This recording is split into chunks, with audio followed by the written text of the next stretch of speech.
This is something I've had to work out a lot as a clinical psychologist. It's like, well, let's say you need a goal, but we don't want to let your distance from the goal crush you. So you got to set up a goal, and then you got to break the goal down into parts so that you can move towards it and you have a fairly high likelihood of doing it. So that's a bit of practical, I wouldn't say advice, it's because it's better than advice. It's some practical knowledge about how to go about achieving an aim. Set a high aim, but differentiate it down so you know what the next step is, and then make the next step difficult enough so you have to push yourself past where you are, but also provide yourself with a reasonable probability of success. It's also what you do with children, right?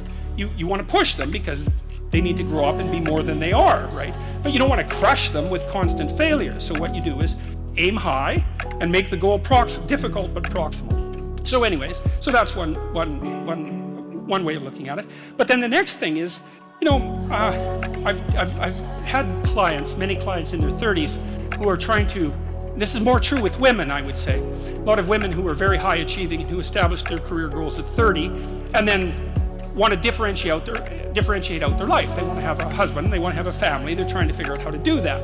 And one of the things I've noticed that around 30, you really have to stop comparing yourself in some ways to other people. And the reason for that is that the particularities of your life are so idiosyncratic that there isn't anyone really all that much like you, because the details of your life happen to matter. And so maybe you compare yourself to some rock star or something like that, and the person's rich and famous and glamorous and all that, but they're alcoholic and they use too much cocaine and they've had 3 divorces, and it's like, how the hell do you make sense out of that? Is that someone that you should judge yourself harshly against or not? The answer is you don't know, because you don't know all the details of their lives. And who do you know that you can compare yourself to? That's easy. You, yesterday. So here's a good goal. It's something like, well, aim high.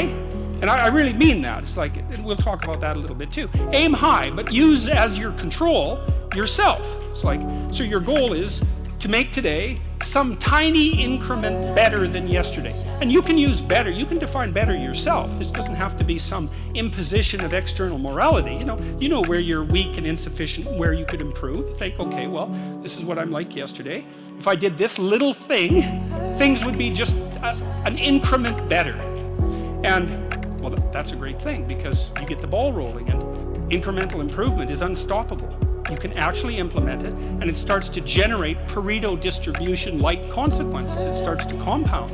And I've seen that happen in people's lives over and over. Well, people write me all the time and tell me that they're doing that, but I've seen that happen in people's lives continually.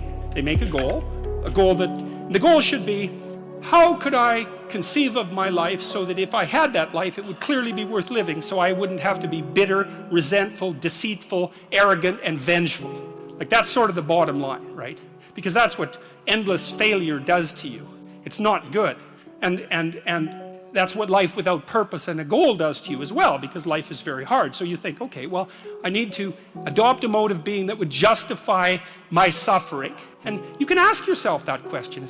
What would make this worthwhile? I quote Nietzsche, I think, in that chapter. He said, "He who has a why can bear almost any how." That's a lovely line, man. I mean, it's a lovely line.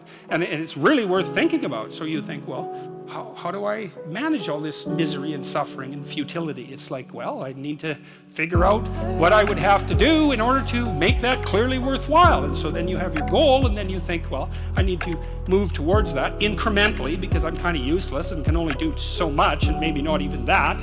But all I have to do is be a little bit better than my miserable self yesterday. And that'll propel you forward very rapidly. And you can succeed at it, which is also really lovely, because why not set yourself up for success, because otherwise you droop around like a number 10 lobster, and that's just not good. You get all pinchy when that happens. It's not a good thing.